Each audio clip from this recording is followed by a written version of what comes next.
Greetings from Prairie School East.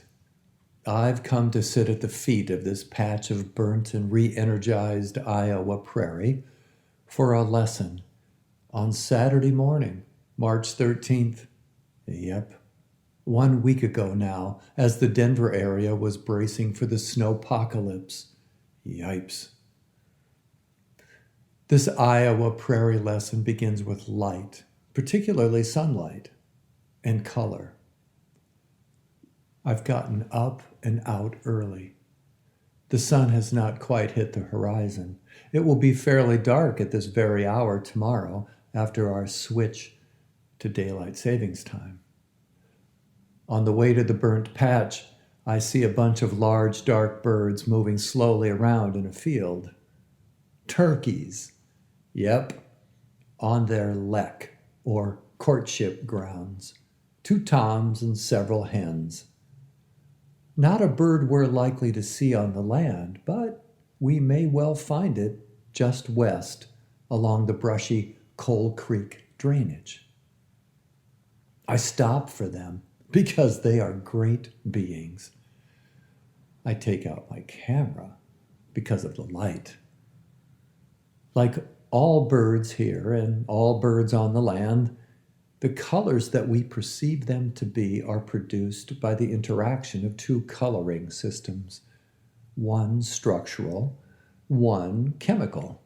Structural color results from the scattering of reflected light from an impossibly intricate feather design, while chemical color relies on a palette of pigments.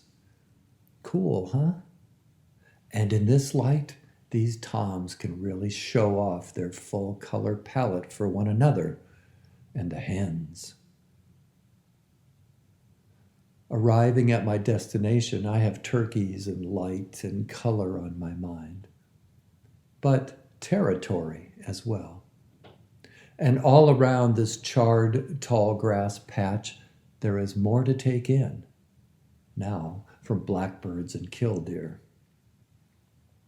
Red-winged blackbirds hang out near water sources, so they may come to feed at the land, but they'll stake out their nesting territories along Coal Creek's marshes. Their scientific name, Agelaius phoeniceus, derives from Greek, meaning roughly scarlet flock member. Check out the shiny onyx body with the crazy scarlet epaulets. And just imagine what inspired evolutionary artistry must be involved. Whew. Few common birds of the spring are as striking. I'm reminded as well about how much wild music these guys make this time of year, talking to potential partners and warning off rivals, and how much regional variation in bird songs and calls there could be within one species. These red-wingers have a distinct Midwestern accent, like mine, I guess. Colorado redwings sound quite a bit different. The show topper this morning, though, is the killdeer.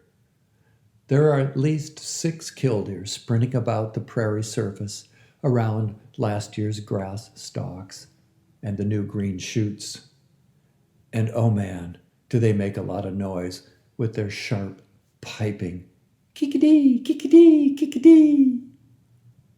The volume seems to increase when one of these striking black and white striped plovers takes to the air, flying at high speed, zigging and zagging, making circles around the outline of the prairie. Time to stake out territory like everyone else. We would certainly see killdeer on or around the land. Unlike many other shore birds, they are also common in dry areas. They are fascinating and hardy little kindreds. They lay their speckled eggs in a shallow scrape on bare ground. And they're famous for luring predators and other threats away from their nests by running around with a bright rust-colored wing bent as if broken. And perhaps most remarkably, killdeer chicks are able to walk or sprint away from the nest as soon as their wings dry. They look like tiny puffballs running around on long toothpicks. Perfectly adorable to the human eye, for sure. Finally, what's emerged today is a persistent question of territory. Is the land ours to share with its 24/7 residents, or is it theirs to share with us? Amen.